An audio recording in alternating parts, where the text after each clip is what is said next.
speculation.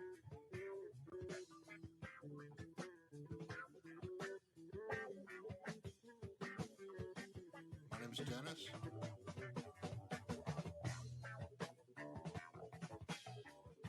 And it's the 22nd of June, 2023.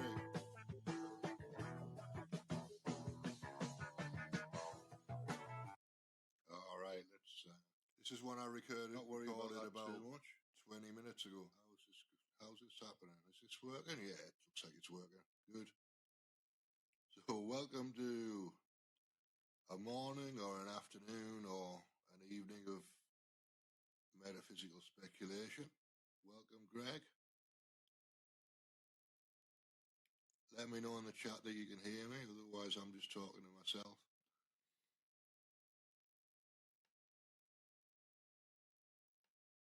So, no worries, Greg, it's fine. I'm just waffling on anyway. I shall come up with something interesting to say in about 5 minutes. That's usually how it happens. But at first I've got to waffle to get all the nonsense out of my system.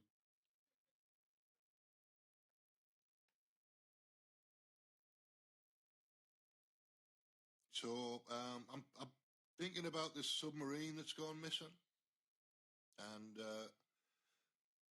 the kind of assumptions that people have to make about the world to want to sit in basically a carbon fiber tube. It's not very high. It's basically just a long carbon fiber tube.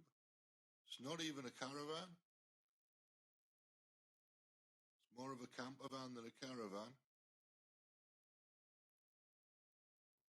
But nowhere to sit, honestly. So they weren't. You can't expect to be in there for very long if there's nowhere to sit. So it makes me think that obviously the dive was only going to be a few hours, and it's now been 4 days. Was it Sunday? 4 days nearly. They're almost out of oxygen. But to even be there, you have to really be a multi-millionaire, because it's $250,000 a person,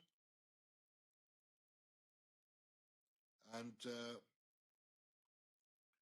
to be a multi-millionaire, you have to be a materialist. So the assumption behind it is all about materialism.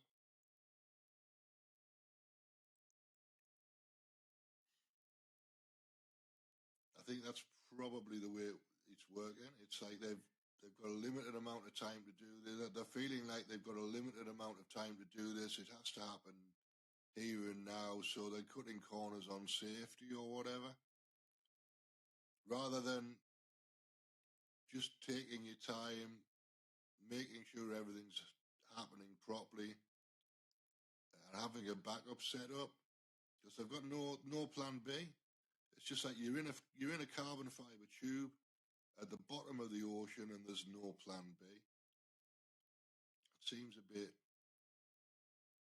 reckless to me, but people are reckless, aren't they? And particularly people with money are reckless with their own situation.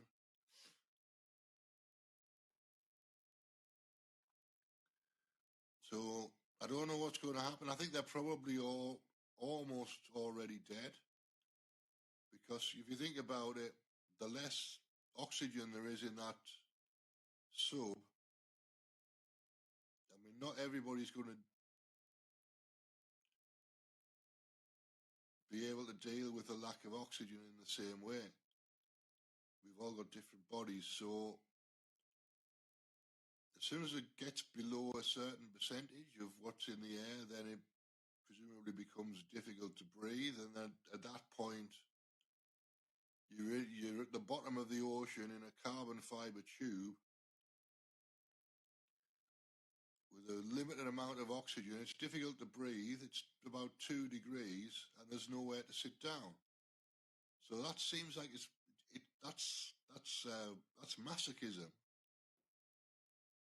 It's torture. You're torturing yourself by putting yourself in that situation. So not only are they likely to be materialists, they're also likely to be masochists, because you're putting yourself in a situation that's dangerous and uncomfortable for a long period of time with no plan B. So I was just kind of working out the psychology of it. I'm probably completely wrong, but it is an afternoon of metaphysical speculation, so I can speculate. I don't have to be right necessarily. I'm giving myself permission and giving everybody else permission to speculate.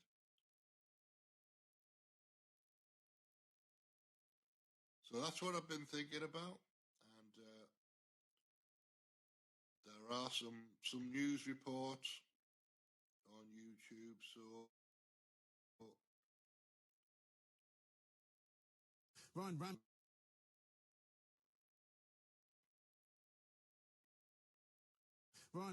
Ramsey joins us now. He's an ex-submarine captain. We spoke to him the other day about the search and recovery mission, which is being put underway over in the North Atlantic, above the Titanic wreckage, where many of these people have gone many times, actually, strangely enough, that we didn't know, many more times than we did know. This one particularly, though, has not come back, and it's still missing, and nobody really knows if there's any hope of finding it before the air is supposed to run out sometime after midday. Ryan, a very good morning to you. Welcome. Good morning. Thanks very much indeed for joining us. When you spoke to us last time, you were able to give us a pretty good insight into what it's like to be beneath the surface of the sea and how dangerous it is and how, really, really unpredictable it is as well. I mean, clearly we've now been told that there's only a few hours of oxygen left in this missing Titan submersible. I suppose the search has been going on now for a good 48 hours or so, intensively, both above the surface of the sea and below it. It's a desperately sad situation, isn't it? It really is, and a tragedy. And there's not much more that people can do about it, unfortunately. You've got the most capable units now on station attempting to search for the submersible. But the scale of that search is going to be large. The complexity of that search is significant. You can use sonars for some part of it, but actually for identification of the submersible itself, it probably needs to be another submersible to be able to do that. And if you look at where that submersible is in relation to the Titanic and the wreckage of the Titanic, classification of that submersible alongside another piece of wreckage is extremely difficult. Yeah. I mean, as the search goes on throughout the course of this morning and into the next few hours, I mean, at which point will they call it off? Will they just keep going in the hope that they'll find something? Well, safety of life at sea, which all mariners subscribe to, is basically to continue searching until you reach the conclusion that it's now no longer a rescue mission, but a salvage mission. And I suspect that they'll keep on going for another couple of days, even though they suspect that the air runs out or the oxygen runs out just after midday. Right. And I mean, we still don't really know whether the submersible is in fact below the surface of the top of the sea, or whether it's actually even bobbing around already above the sea. I was astonished to learn yesterday, which I didn't know, that the people inside it have been more or less kind of welded inside the vessel. They can't get out without somebody from the outside helping them to do so. That's correct. So the hatch is shut from the outside. So the helplessness of the 5 people inside the submersible is significant. I think if it had been on the surface, though, the maritime patrol aircraft that have been searching, they've got exceptional capability. They would have detected it by now. So on a personal level, I don't think that's particularly the case. Right.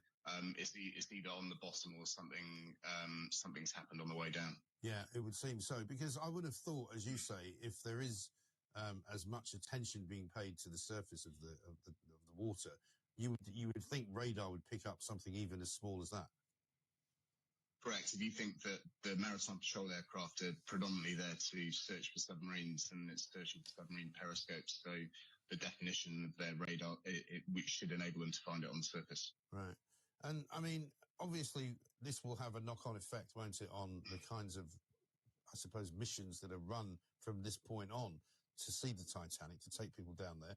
Do you anticipate there being more rules and regulations kind of being put in place? I think a lot of people have been surprised at how lax the rules and regulations have been.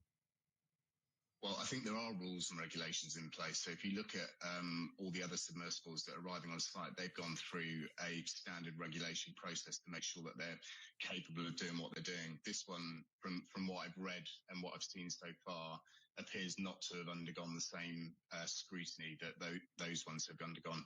But I mean, all this will come out in the subsequent investigation after this tragedy. So hopefully lessons are learned. And I know the maritime community always. And all right, so that's the report from Talk TV in the UK. And they were talking about the oxygen running out by noon, and it's afternoon now. It's 23 minutes past 12, so probably the oxygen's already gone from this sub now, which means that the people in there are probably dead.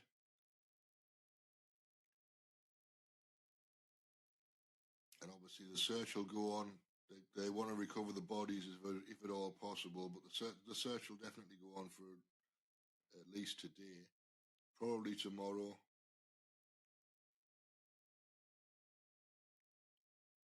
And then the news cycle will move on to a different story.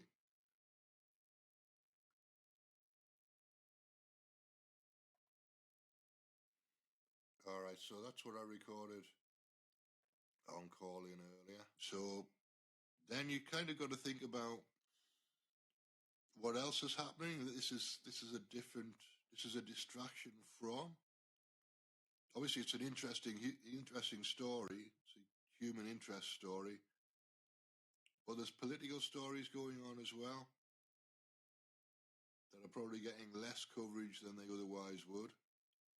So we've got Hunter Biden being charged with tax evasion or tax fraud or whatever, and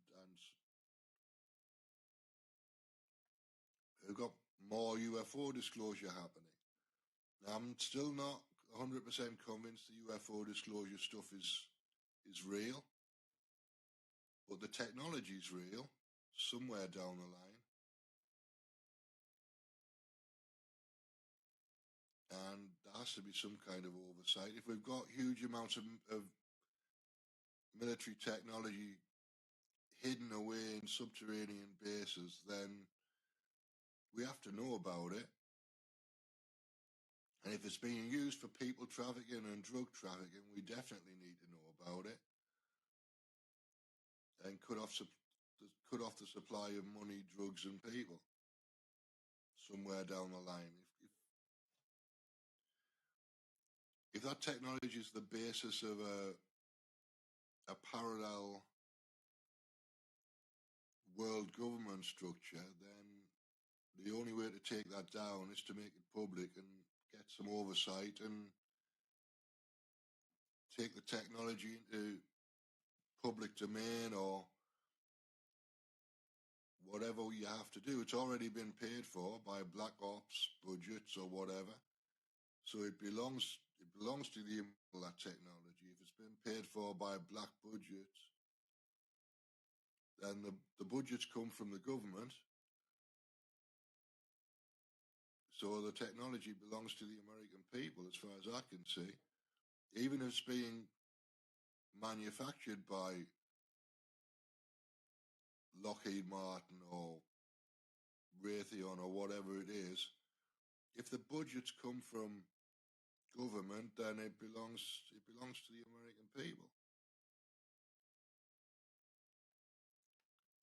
There you go. So that was what I recorded earlier on, about half an hour ago or so. I thought it's worth putting it out as a video because it was just an interesting thought process.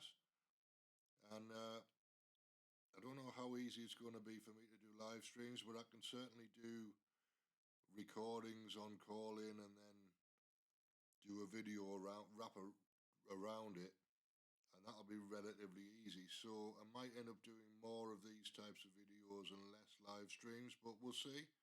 The live stream yesterday was okay, so it's difficult to know how good my connection's going to be, and this'll deal with the connection issues if I have to. All right, so I'll catch you a bit later on in about an hour for another live stream, and we'll see where my thought process has gone from where it is now in about an hour.